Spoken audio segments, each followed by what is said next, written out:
So I recently moved away for school, away from my family and friends. A few weeks ago, my friends from home came to visit me because their school had a long weekend or something like that. So they rented out an Airbnb near my school and we hung out a lot during that weekend. But their last night here before they were going to go back was when this whole thing happened. Okay, so a little context.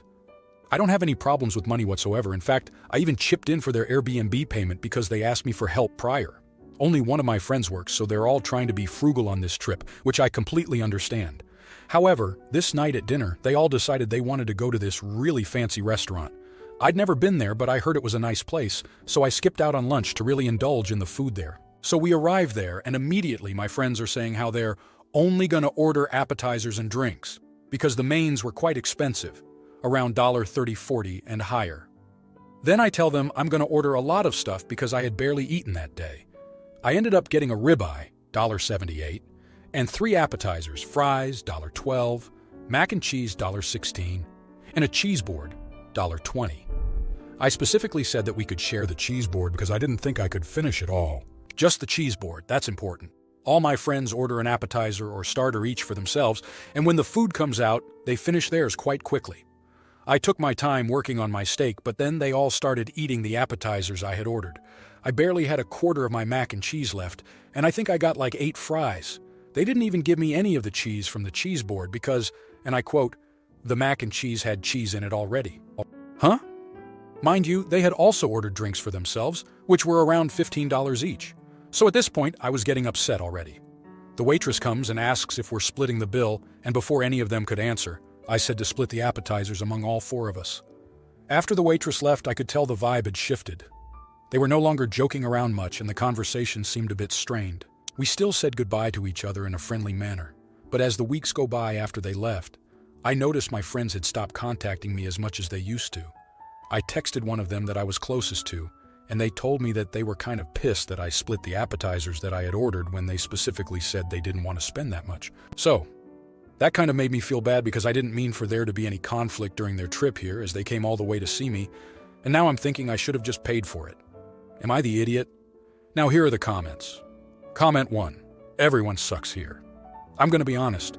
I don't really believe that you made it clear what you intended when you ordered a main dish and 6 other things. I think it would have looked really bad to say to your financially limited friends at a nice restaurant that you want to order more food than all the rest of them put together and eat all of it yourself, even if you were sharing one other thing.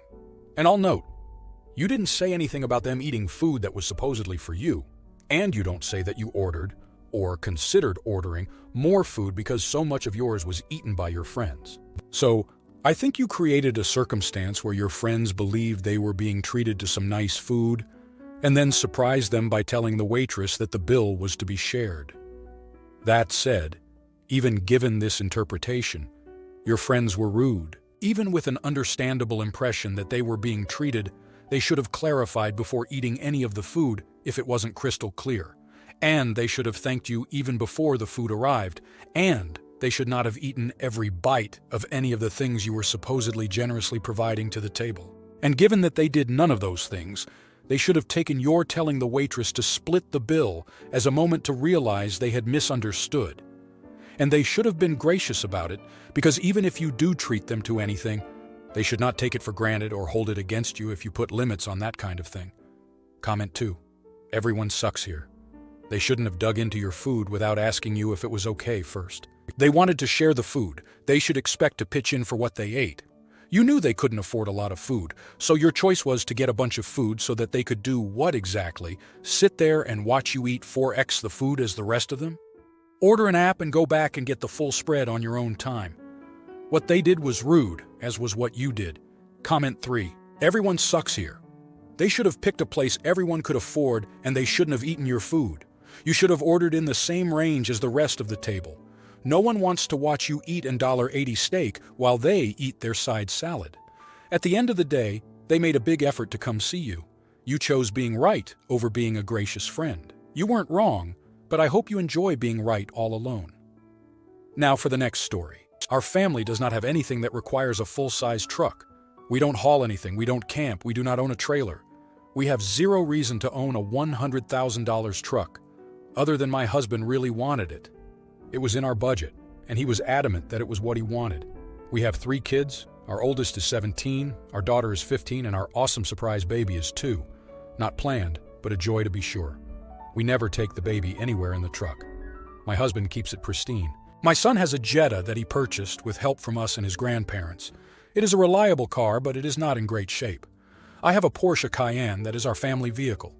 The back seat has the usual stains from the baby. That's life. Well, my husband recently got a promotion and he has to go downtown twice a week now. He tried driving his truck, but it won't fit in the parking garage at his office. He had to park a block away at a surface lot where hooligans and ne'er-do-wells might harm it. He asked me if he could use my car on the days he goes into work. I said that would not be a problem. He just had to put the car seat in the truck so I could drive with the baby. Nope. He wanted me to drive our son's car and chauffeur the older kids and not touch his truck. I declined his generous offer and told him my car was off limits because I needed it for myself. So now he has had to borrow our son's Jetta because his only other option is public transportation. He could afford to Uber in, but he doesn't want to do that either. He says I'm being a jerk, not letting him use my car, but I think he's being unreasonable about his truck. Now here are the comments. Comment 1. Not the idiot. There are 3 cars, a cheap one for the son, a family one that is needed to transport the younger children, and the one your husband chose and bought to use for himself. We have to be responsible for our own choices sometimes. Why should you or the children suffer because he chose an inappropriate vehicle? He's a silly arse who wanted his shiny big toy, can't stand the thought of anyone else touching it, and didn't give a care about practicalities like fuel consumption, cost, emissions, or being able to park the bloody thing so it could be used for work. Doesn't sound like that's your fault. Comment 2. Not the idiot, and he is absolutely being unreasonable about his pseudo-weenie midlife crisis. Also, it's not fair that your son loses his car without dad at minimum filling the tank when he's done. Comment 3. We have 0 reason to own a $100,000 truck, other than my husband really wanted it. He got what he wanted. Not your fault he didn't think things through. Not the idiot. Now for the next story. My wife and I have been together for 12 years, and ever since I met her, she has had a tentative grip on time management. This has always been a bit of a pain point in our relationship, as I really value punctuality. Through many discussions and fights over the years, we have largely decided to leave the topic alone and to do our best to be understanding of each other's perspectives. That doesn't mean that she does any better being punctual, though. This has always irked me a bit, as I think it's disrespectful and rude to be late, but I don't want constant conflict with my wife, so I do my best to not bring it up. I'm getting ready to start work again, after being away for a year to support our little ones abroad while my wife completed her master's degree. While my work offers some flexibility with the start time, I need to start before 8 a.m. Leading up to my first day, I've wanted to practice getting the kids to daycare at a time that allows me to make it to work before 8 a.m. So I set my expectations that we need to leave by 7:10 a.m. I told the kids this and my wife this, and there was no protest. My kids are adjusting fine to this change. They're tired and a little grumpy, but they go along with it. But my wife, on the other hand, has fought this at every step. Every morning it seems that there is some excuse. You didn't give me a 5-minute warning. It's not that important since you're not working yet. I needed to shower. While she is usually only about 15, 20 minutes late, it is enough that I hit worse traffic and am unable to make it to work on time. I do everything I can to expedite things in the morning, waking up, feeding, and dressing the kids. But she still can't get herself ready in time to leave. I find this extremely frustrating and disrespectful. Sure, I'm not back at work for a few days, but I really wanted to get this routine down before I need to do it for real.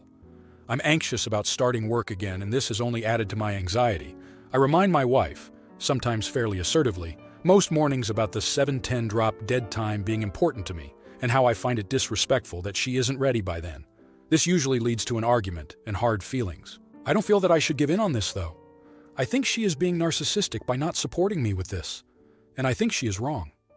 While I don't want to argue with her, I need her to help me out so I can be on time. Am I the jerk? Edit 1.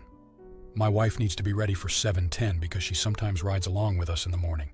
Even if she isn't riding along, she likes to help get the kids ready in the morning, and the kids demand to see her in the morning. She doesn't respect the 7:10 departure time when she is helping, though. Edit 2. We have a good, healthy relationship. We are both good communicators and try to respect each other's unique perspectives. This specific issue seems to bring out the worst in both of us, though. Now here are the comments. Comment 1. I think she is being narcissistic by not supporting me with this. I don't think it's a question of narcissism. Your wife obviously has problems managing her time. You've already tried to help her and you can't be late for work or take the kids to school late because of her. Next time, warn her that you'll be leaving without her when she wakes up and tell her the time 5 minutes before leaving. If she's not ready on time, you leave. And you do it every morning. Incidentally, your wife may suffer from ADHD. It's a possibility she can consider if she wants to be diagnosed someday. Not the idiot. Comment 2. Everyone sucks here. This is obviously very important to you, and so your wife should be willing to support you. But it sounds like you also already had a feeling this was going to be a disaster. Stop hounding her. She's an adult. You know you need to leave at 7:10. Leave at 7:10. If she's not ready to leave with you, she gets left behind. If the kids aren't ready to leave with you, they get left behind with her.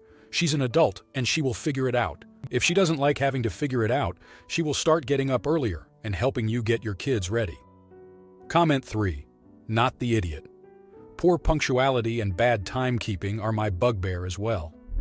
I also believe being late is rude and disrespectful. If she is being difficult about this, I would tell her getting the kids to childcare will be her responsibility, and you will only be responsible for getting yourself to work, and you will be leaving at a certain time regardless of her and the kids. Now, for the next story. After a very tough pregnancy, my 25-year-old sister gave birth to my nephew. He was premature by over 8 weeks, but recently came home healthy. We lived together with my parents while we finished grad school. I, a 24-year-old male, have always had a pretty strong aversion to kids, even when I was one. I'm told I avoided my newborn cousin when I was 4. Anyway, I don't like kids. My sister obviously has the kid at dinner, or when my family sits together, and sometimes pushes a stroller behind me when I walk the family dogs. This is all fine, but she keeps trying to get me to hold him, tickle him, etc., and I really don't feel comfortable about it. She even recently put him next to me in my bed while I was sleeping and was taking pictures of it. I tried to tell her I really don't want to be touching the kid and that I just get very skeeved out about it. She got pissed, told my parents, and my mom told me I had to go to a psychiatrist to talk about it because not wanting to touch or be around your nephew is unhealthy. Am I the idiot for this? Additional info that may or may not matter. I recently got tested, and it's highly likely I'm autistic. I also don't feel any love or attachment to the baby. I don't hate him, I just feel nothing besides mildly grossed out by him. Info. I refer to the kid as the kid because this is an anonymous post. I refer to him by his name in all other situations. Now here are the comments. Comment 1. Not the idiot. Your mother and sister are the ones crossing boundaries here. Maybe they need to talk to their psychiatrist as to why they think they need to force you to hold a child you clearly are uncomfortable spending time with. Will you be in a position to move out soon? When do you finish school? You're caught between a bit of a rock and a hard place because I can't see your mother and sister backing down here because it's your mother's house. They are very much in the wrong, but they will push it. Comment 2. Not the idiot. This is exactly how I feel about children. This Reddit has now started a 30-minute argument between my partner and me because he thinks I'm insane for being grossed out by babies and thinking there's nothing wrong with you. Don't worry, he is the insane one. There's nothing wrong with you. Kids under 8 are seriously gross. Comment 3. Not the idiot. I had 4 kids and I'm always shocked when I see questions like this. No parent should be okay passing their children and infants to people who do not want to hold them. It doesn't matter why they are declining. If they don't want to hold your child, you shouldn't want them to hold your child. Now, for the next story. My 71-year-old mother is getting remarried quite suddenly to a man she hasn't known long, about 6 months. Since it's not either's first marriage, they're getting married at the courthouse on a weekday. The date she chose happened to be my own wedding anniversary, even though she knew it was my anniversary. It'll be my 21st anniversary when she gets married. When my husband found out, he became angry and asked why she stole our day. Don't get me wrong, I'd prefer it if she had chosen a different day too, but I'm not going to get worked up about it. He is not going to the wedding, and he is saying he will never talk to her again over this. I don't know what that means for holidays, birthdays, things like that, but I'll cross that bridge some other time. I also feel like we should not be avoiding her and her new husband. We should be over there all the time to make sure Mom's okay. I told him I was upset about the day she chose too, but that we don't own that day. Am I the idiot for saying that? Our anniversary holds special meaning to us, but I wouldn't expect others to treat that day special. Edit.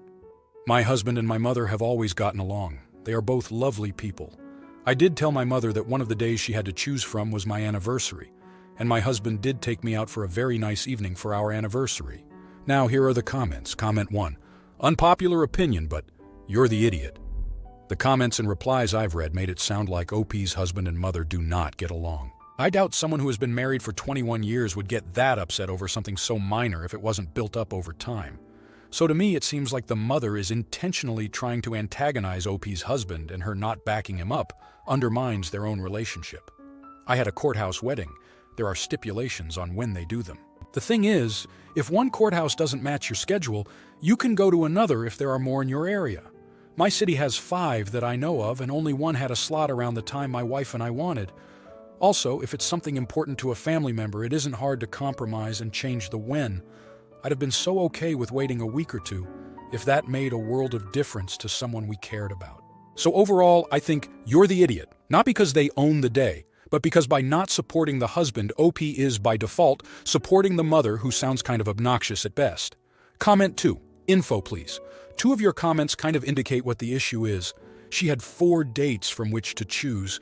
You just wish she and your husband would get along, I'm assuming, and tell me if I'm wrong. Your mom and your husband don't have a great relationship. And because she didn't choose one of the other 3 dates that were available, your husband is annoyed and hurt she's taking your day from you. Is this correct? Comment 3.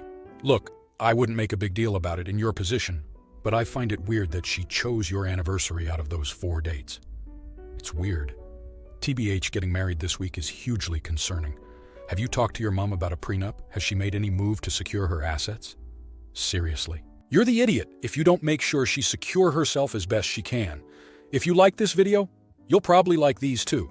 Also, while you're here, please consider subscribing. It's your support that keeps this channel alive and allows me to make better and longer videos. Have a great day.